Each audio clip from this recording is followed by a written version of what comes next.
want to introduce a good friend of mine, Harry Martin. Harry, what have you been doing with Ernie these last couple of years? I've been working with you, my dear fellow, as I'm going to tell our audience. I'm Harry Martin. For the past 3 years, I've had a wonderful time writing the life story of Ernie O'Malley. Cormac has been my co-author, furnishing vital new background material on his father's life. Cormac and I have much in common. His paternal grandfather came from County Mayo, mine from nearby County Galway. We both went to Harvard College. Cormac and I hope to have Ernie's completed biography published soon.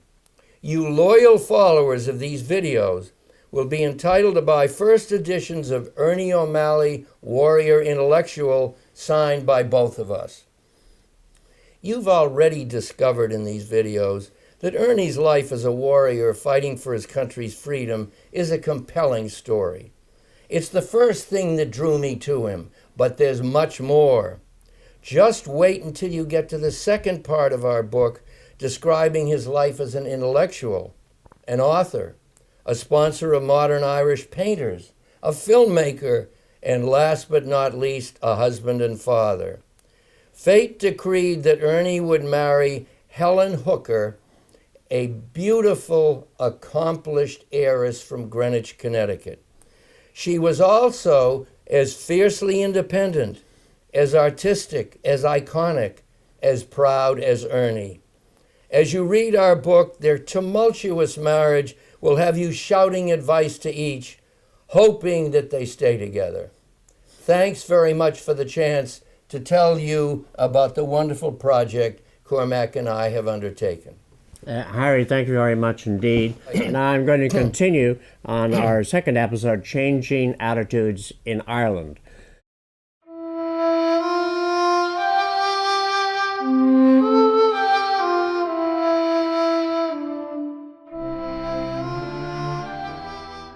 I'm Cormac O'Malley, son of General Ernie O'Malley, and today I'm going to be looking at Changing Attitudes, brought to you by Irish Visions. So, what are we talking about?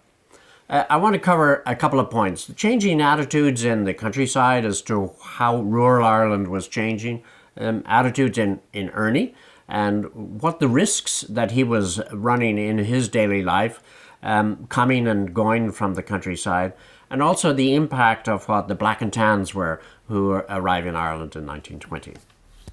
So, one of the best ways to start about changing the attitude of the Irish, these are Irish countrymen, the volunteers who are trying to be recruited by Ernie into the local activities of the brigades, and what the challenge of that is.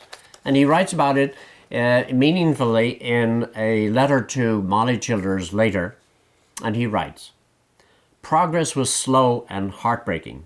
Men simply would not carry out the simplest instructions.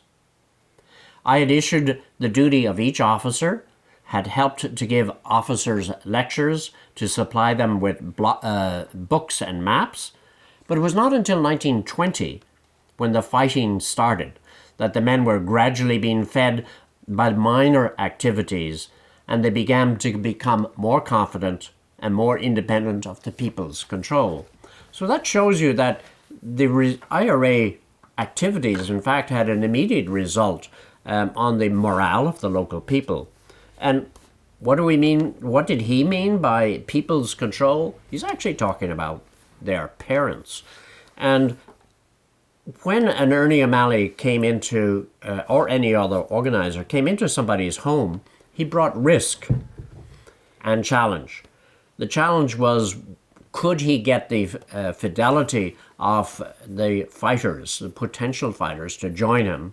And the risk was that the family would lose their sons, not only by death, but by helping their help with the farm.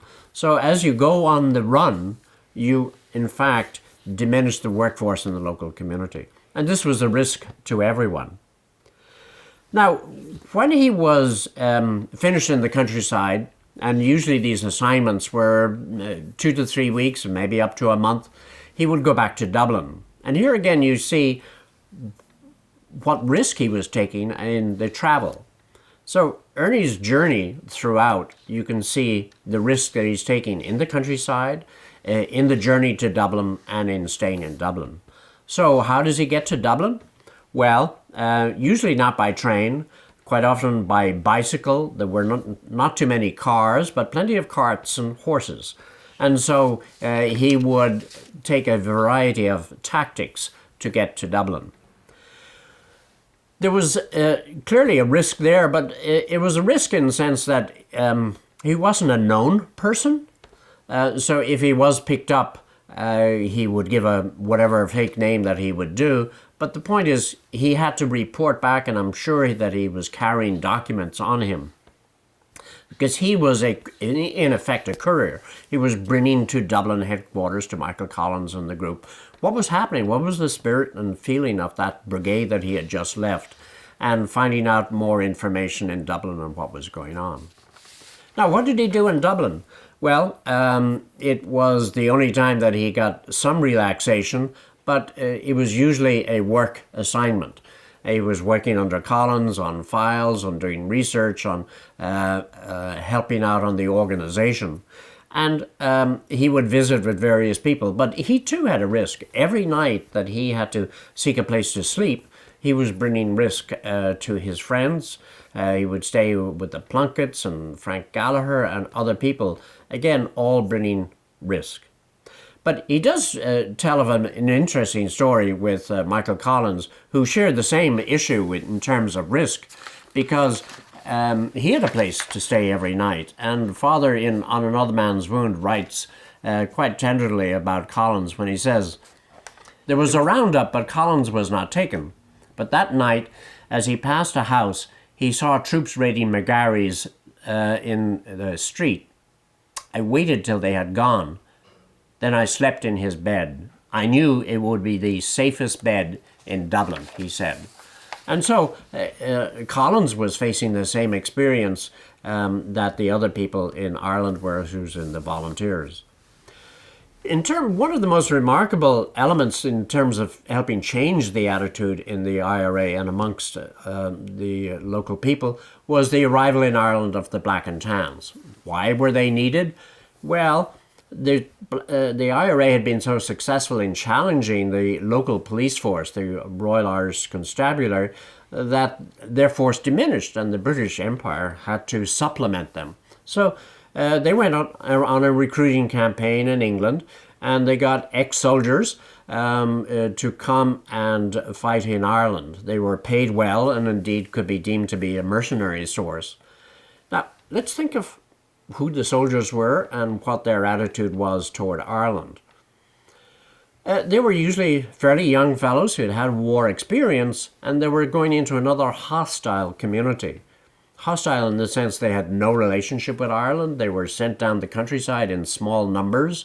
They probably didn't even know their fellow Black and Tan members until they got to the local community.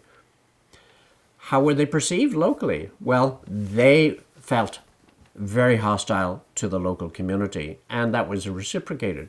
So again, one of the elements that was developing in the Irish down the countryside was the antipathy toward the RIC and the Black and Tans.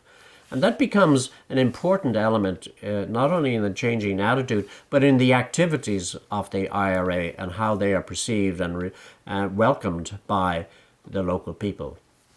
So next time we will be examining the Irish Volunteers, how they took their oath, what it meant to them, and do join me for the continuation of Ernie's journey.